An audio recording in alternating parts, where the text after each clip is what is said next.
बिस्मिल्लाहिर्रहमानिर्रहीम। अस्सलाम वालेकुम डियर स्टूडेंट। अल्लाह के बाबरकत नाम से हमने अपने पहले लेक्चर का आगाज़ कर दिया है। जैसा कि बायोलॉजी का चैप्टर नंबर 1 लेक्चर नंबर 1 हम स्टार्ट कर रहे हैं। जितने भी तलबा जिन्होंने बायोलॉजी को सिलेक्ट किया है उन सब की ख्वाहिश है कि वो अपने मकसद तक कामयाब हो जाएं। They are really hard working and they are much consistent in your work. तो आज हम अपने लेक्चर का स्टार्ट करते हैं। हमारे पास क्या है, व्हाट इज बायोलॉजी। पहले हम समझते हैं कि हमारे पास बायोलॉजी क्या है।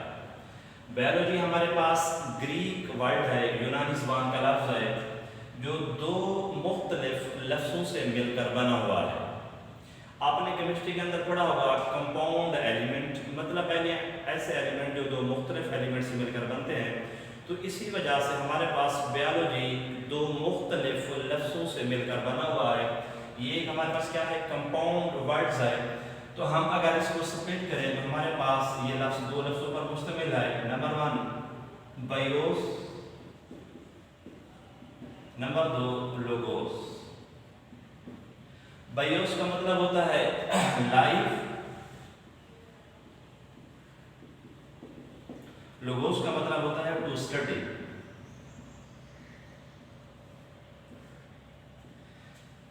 लाइफ की स्टडी करना, जिंदगी का मुताला करना। अब पहली बात तो ये है कि साइंस अभी तक इस नतीजे पर नहीं पहुंची कि वो ये बता सके कि ज़िंदगी क्या है, व्हाट इज़ लाइफ या where there is life exist, ज़िंदगी क्या है। अभी तक साइंस के अंदर इसका कोई जवाब नहीं आया, बल्कि कुछ फिलासफर या रिलीजियस लोग हैं जो क्या कहते हैं लाइफ को के बारे में बता सकते हैं। क्योंकि साइंस क्या करती है, आपने जैसा कि ग्रेड 9th और ग्रेड 10th में पढ़ा हुआ होगा कि साइंस क्या करती है, हवा से खमसा पे यकीन करती है कि अगर कोई भी चीज़ हम साइंस के अंदर उस वक्त तक अप्रोच नहीं कर सकते जब तक उसके ऊपर कोई एक्सपेरिमेंट, कोई लाज या थीरीज वगैरह ना बने, उसके बाद तक हम उसको अप्रोच नहीं कर सकते। क्योंकि साइंस क्या करती है, तजर्बात के ऊपर इन्हिसार करती है। इसी वजह से हम अभी तक ज़िंदगी को स्टडी नहीं कर सकते। अगर मैं आपको एक सिंपल सी मिसाल दूँ कि व्हाट इज सोल, यानी रूह क्या है। अब रूह का हमें कोई वजूद नज़र नहीं आता तो हम ये नहीं कह सकते कि रूह के अंदर ज़िंदगी है या नहीं है। तो इस सवाल को समझने के लिए कि हमने देखना है कि ज़िंदगी और नॉन ज़िंदगी यानी लिविंग और नॉन लिविंग में क्या फ़र्क है, ज़िंदा चीज़ों में और नॉन लिविंग में क्या फ़र्क है। तो हम इसको समझने के लिए कुछ कैरेक्टर्स है हमारे पास जो हमें ये बताएंगे कि अगर जो चीज़ जिंदा होगी उसके अंदर ये करैक्टर होंगे और जो नॉन लिविंग होंगे उसके अंदर ये करैक्टर होंगे। तो हम लिखते हैं कि करैक्टर्स ऑफ लाइफ,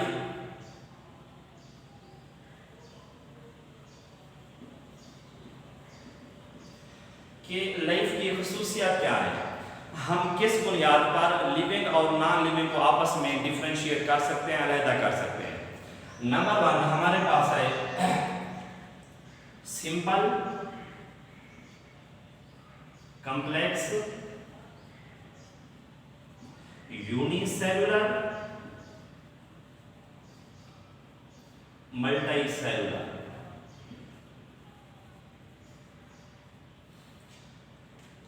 अगर कोई लिविंग चीज होगी या तो सिंपल भी हो सकती है, कॉम्प्लेक्स भी हो सकती है, यूनिसेलुलर भी हो सकती है, मल्टीसेलुलर भी हो सकती है, सेलुलर लेवल पर भी हो सकती है, ऑर्गेनिज्मिक लेवल पर भी हो सकती है। ऐसा भी मुमकिन है कि उनकी बॉडी सिर्फ एक जिस्म, एक सेल से मिलकर बनी हुई है।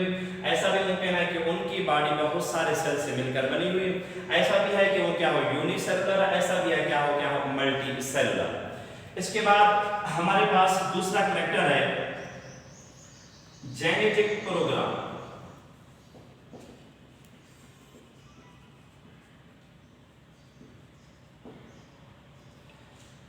अगर कोई लिविंग चीज होगी तो उसके अंदर क्या होगा, उसका एक जेनेटिक मेकअप होगा, जेनेटिक प्रोग्राम होगा। इसको हम इस मिसाल से समझते हैं कि अगर हमारे स्किन सेल है, हम इसको क्या करते हैं, लिविंग कंसीडर करते हैं। तो कुछ दिनों के बाद, कुछ सॉरी कुछ मतलब फ्यू मंथ के बाद हमारी सेल के स्कैन क्या करते हैं, डीजेनरेट हो जाते हैं, तो दोबारा ये सेल फिर क्या करते हैं ग्रो कर जाते हैं। तो मतलब क्या, इनका हमारी बॉडी के अंदर एक जेनेटिक मेकअप है जो क्या कर रहा है, इसको कंट्रोल कर रहा है। इसी वजह से हम अपनी क्या करते हैं आगे नस्ल भी प्रोड्यूस कर सकते हैं। इसके बाद आगे हमारे पास जो है वो है होम्योस्टेसिस।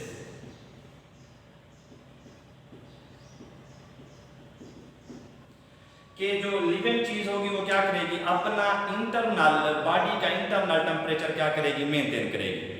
अब कैसे मेंटेन करेगी इसको हम सेकेंड के चैप्टर नंबर 15 के अंदर डिटेल से देखेंगे, लेकिन थोड़ा सा आपको बता देता हूँ कि होम्योस्टेसिस के अंदर अगर बाहर के टेम्परेचर के अंदर या बाहर के एनवायरनमेंट के अंदर जो भी तब्दीलियां वकूअ पज़ीर हो रही हैं, सर्दियों में देखिए हमारे पास टेम्परेचर होता है 20, 25 या 30 मैक्सिमम।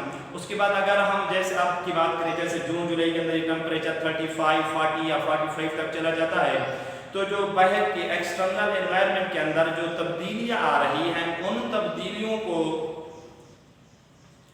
देखकर हमारी बॉडी क्या करती है, अपना इंटरनल टेम्परेचर क्या करती है, मेंटेन करने की कोशिश करती है। इसको हम क्या नाम देते हैं, होम्योस्टेसिस। तो ये होम्योस्टेसिस भी क्या है, एक लिविंग की कैटेगरीज है। इसके बाद आगे हमारे पास है मेटाबॉलिज्म।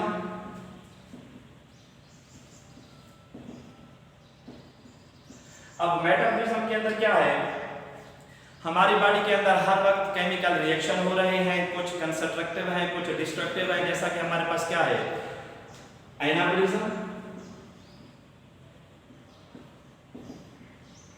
इसके बाद दूसरा हमारे पास क्या है, कैटाबॉलिज्म। हमारे पास एनाबॉलिज्म क्या है, पॉजिटिव रिएक्शन है, और कैटाबॉलिज्म क्या हमारे पास नेगेटिव रिएक्शन है। अब इससे क्या मुराद है कि हमारी बॉडी के अंदर जो सिंपल चीजें मिलकर क्या बन रही है, कॉम्प्लेक्स चीज बना रही है, इसको हम क्या नाम देते हैं, एनाबॉलिज्म। और जब हमारी बॉडी के अंदर कोई चीजें टूट फूट यानी कंस्ट्रक्शन हो रही है, कंस्ट्रक्टिव हो रही है, डिस्ट्रक्टिव हो रही है, तो इसको हम क्या नाम देंगे, कैटाबॉलिज्म। तो ये लिविंग की प्रॉपर्टी है कि वो क्या करेंगे, अपनी बॉडी के अंदर केमिकल रिएक्शन चलाएंगे। इसके अंदर हमारे पास फोटोसिंथेसिस या रेस्पिरेशन की एग्जांपल वगैरह है। इसके बाद आगे है दे कैन रेस्पायर, कि अगर लिविंग चीज है तो क्या करेगी, रेस्पिरेशन करेगी। मतलब क्या, O2 इनटेक करेंगे और CO2 अपटेक बाहर फेंक देंगे।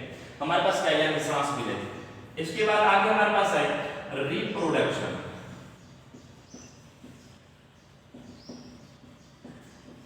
जिस तरह आप जानते हैं कि आपके फोर फादर ने आपके फोर फादर को क्या क्या प्रोड्यूस किया, इस तरह जब आप फोर फादर बनेंगे तो आप भी क्या करेंगे, अपनी नस्लें आगे प्रोड्यूस करेंगे। तो ये क्या है, एक लिविंग की प्रॉपर्टी है। तो लिविंग क्या करेंगे, अपनी नस्ल को आगे क्या करेंगे, कैरी करेंगे। इसके बाद आगे हमारे पास है मूवमेंट,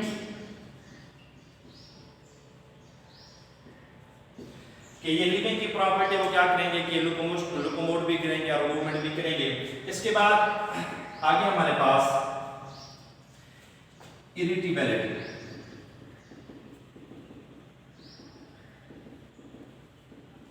जिसको हम उर्दू के अंदर हसासियत के नाम से जानते हैं। किसके नाम से, हसासियत के नाम से जानते हैं।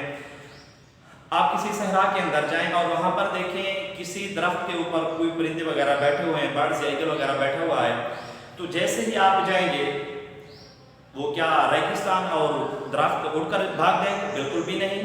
तो वहां पर उसके ऊपर जो परिंदा बैठा हुआ वो क्या करेगा, वहां से भाग जाएगा आपको देखकर। मतलब क्या है, हसासियत है।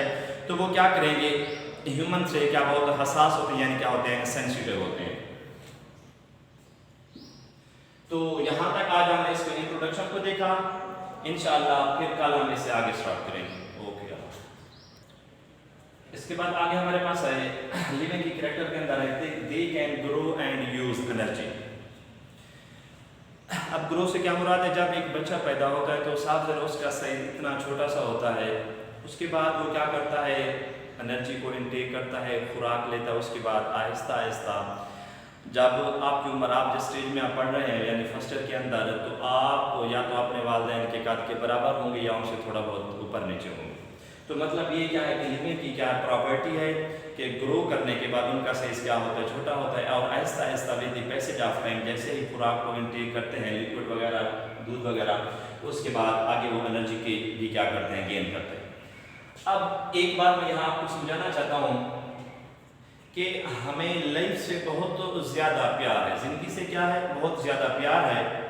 अगर हम किसी सांप को देख लें तो उसको भी इंसानियत के बावजूद हम ये कहते हैं कि इसको मारना नहीं चाहिए, हत्ता कि वो हमें डस भी ले। अब तो साइंस ये कहती है कि लाइफ क्या है, बहुत इम्पॉर्टेंट है, ज़िंदगी क्या है, कीमती है। तो ऐसा उस सांप को हम यूज़ करके इंसानियत के फ़ायदे के लिए उसको बहुत सारे लोगों के लिए मुफीद बना सकते हैं। तो साइंस कभी ये नहीं कहती कि किसी चीज़ की ज़िंदगी क्या है, नाकारा है यानी कीमती नहीं है, बल्कि क्या है, कीमती है। तो ये क्या था, थोड़ा सा इंट्रोडक्शन था। इसके बाद आगे आज हम कुछ इसकी ब्रांचेज हैं जो आपकी बुक के अंदर पैराग्राफ की फॉर्म में दी हुई हैं, हम उनको वन बाई वन करके स्टडी करते हैं। पहले हमारे पास क्या है, यहाँ पर ब्रांचेज ऑफ बायोलॉजी।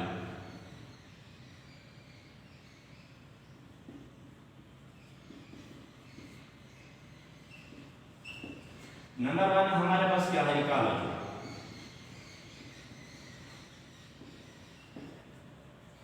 इकोलॉजी क्या है, एक इकोसिस्टम के अंदर हमारा ताल्लुक लिविंग से भी है और नॉन लिविंग से भी है।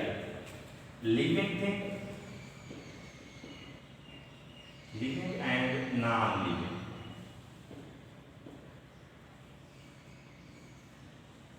एक इकोसिस्टम के अंदर हमारा ताल्लुक किससे, लिविंग से भी है और नॉन लिविंग से भी है। अगर हम लिविंग की बात करें तो हम इंसान एक दूसरे से मिल रहे हैं, हमारे माहौल के अंदर बहुत सारे एनिमल हैं, बहुत सारे क्या हैं, प्लांट्स वगैरह हैं, तो हमारा उनके साथ क्या है, एक ताल्लुक है। अब इसी तरह से हमारा नॉन लिविंग के साथ भी क्या है, ताल्लुक है। मैं आपको यहाँ पर एक ग्राफ की फॉर्म में दिखाता हूँ। हमारे पास लिविंग थे, लिविंग, नॉन लिविंग और यहाँ पर फिर लिविंग। क्या हमारा ताल्लुक किसके साथ है, लिविंग के साथ भी है, नॉन लिविंग के साथ भी है। अब हमारा ताल्लुक लिविंग से कैसे है कि जब एक इंसान दूसरे इंसान से मिलता है या किसी एनिमल से या किसी प्लांट से, तो ये हमारा उनके साथ क्या ताल्लुक है।